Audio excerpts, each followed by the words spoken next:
Assalamualaikum warahmatullahi wabarakatuh. Perkenalkan, nama saya Andi Aprilia Saputri dari Prodi PGMI semester 1 dengan NIM 0221211002 dengan mata kuliah Dasar-Dasar Pendidikan. Video ini dibuat untuk menyelesaikan tugas ujian akhir semester. Sini saya akan menjawab soal-soal yang sudah diberikan kepada saya sambil kita menyaksikan video dari DBM. Silahkan menyaksikan. Nah, di sini saya akan membahas tentang dasar-dasar pendidikan, tugas UAS saya, sambil kita menonton aksi dari DBM yang sangat kocak ini. Ya, gimana tidak? Lihat aja tuh aksinya. Ya, pasti kalian semua kenal lah DBM.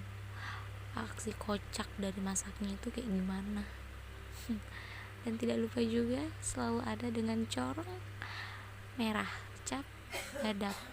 Tidak, sekarang dia menggunakan cap buaya. Nah, di sini yang pertama yang akan saya bahas adalah pendidikan yang berkarakter kuat dan cerdas sangat diperlukan dalam pendidikan. Apa pendapat Anda terkait bagaimana cara menjadi pendidik yang berkarakter dan cerdas? Nah, menurut saya menjadi pendidik berkarakter dan cerdas yaitu dengan cara kita sebagai pendidik harus bisa memahami cara belajar anak murid kita. Ya, kenapa saya bilang begitu? Karena cara belajar setiap anak itu berbeda-beda.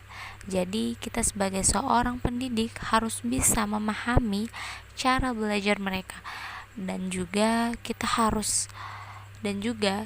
sebagai pendidik harus cerdas bagaimana materi yang disampaikan dapat dipahami oleh murid. Dan tidak lupa juga kita harus mengajar dan mendidik mereka dengan sepenuh hati. Nah, sekarang masuk kepada pembahasan kedua mengenai boarding school and homeschooling. Boarding school atau sekolah asrama adalah sebuah sekolah berasrama di mana peserta didik serta para guru dan pengelola sekolah juga tinggal di asrama yang berada di lingkungan sekolah dalam kurun waktu tertentu. Dan yang kedua, homeschooling. Homeschooling adalah kegiatan belajar mengajar yang dilakukan di rumah atau dengan kata lain, sekolah berbasis keluarga. Nah, berikutnya boarding school merupakan bentuk pendidikan yang dapat membentuk siswa atau siswi yang semisal siswa dan siswi merantau atau bersekolah atau kuliah dan tidak mempunyai rumah, maka mereka dapat mengambil boarding school atau asrama agar memudahkan mereka untuk tinggal ataupun dapat mengurangi biaya. Nah, homeschooling yaitu sekolah yang dilakukan di rumah. Gunanya homeschooling ini untuk mempermudah seseorang untuk belajar jika orang tersebut mempunyai halangan untuk sekolah umum. Contoh, seperti orang yang mengalami, maksudnya di sini seperti orang yang lagi sedang sakit atau orang tuanya yang menghususkan anaknya itu untuk sekolah di rumah saja. Nah, dari situ homeschooling itu biasanya hanya dilakukan di rumah, namun materi dan pembelajarannya hampir sama seperti yang ada di sekolah. Cuman bedanya mungkin karena di sekolah itu biasanya kan rame dan bertemu sama teman-teman secara langsung kan. Nah, sedangkan homeschooling ini hanya berada di rumah aja gitu. masuk kepada pembahasan yang ketiga, yaitu agent of change. Maaf ya jika kata-kata bahasa Inggrisnya tuh sedikit salah. Ya maklumlah. Nah, seorang guru memiliki peran penting dalam pendidikan. Salah satunya itu agent of change. Nah, yaitu guru berupaya membentuk dan menghasilkan generasi yang potensial dan unggul dengan kompetensi profesional. Sekarang masuk kepada pembahasan keempat, dan di sini saya mendapatkan pertanyaan seperti ini.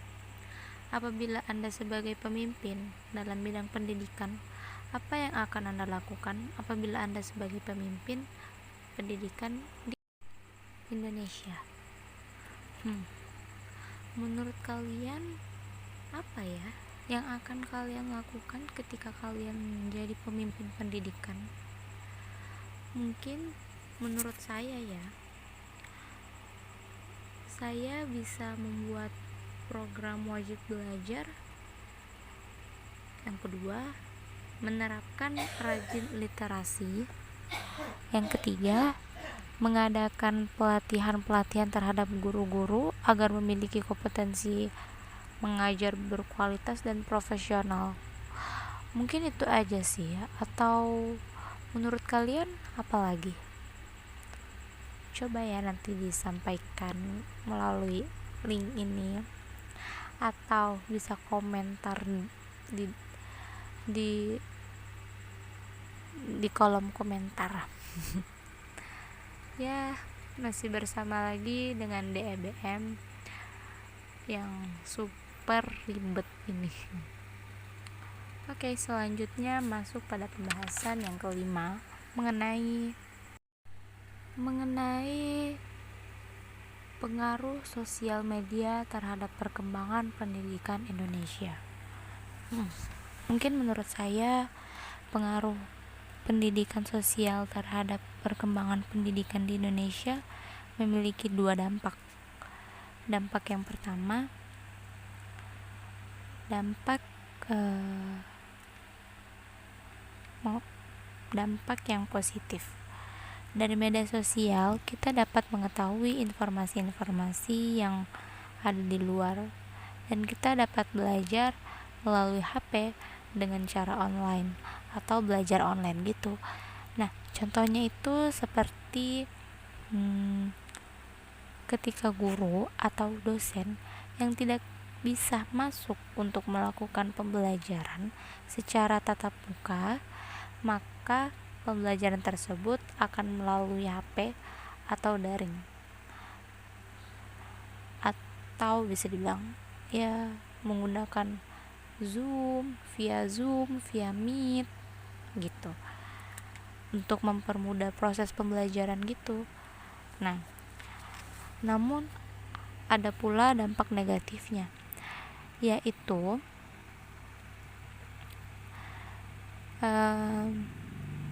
untuk bisa mendapatkan informasi-informasi yang valid, mungkin kita harus mencarinya secara dalam lagi, karena biasanya informasi-informasi yang kita dapatkan itu tidak selalu valid, tetapi yang biasa kita sebut adalah dengan kata hoax.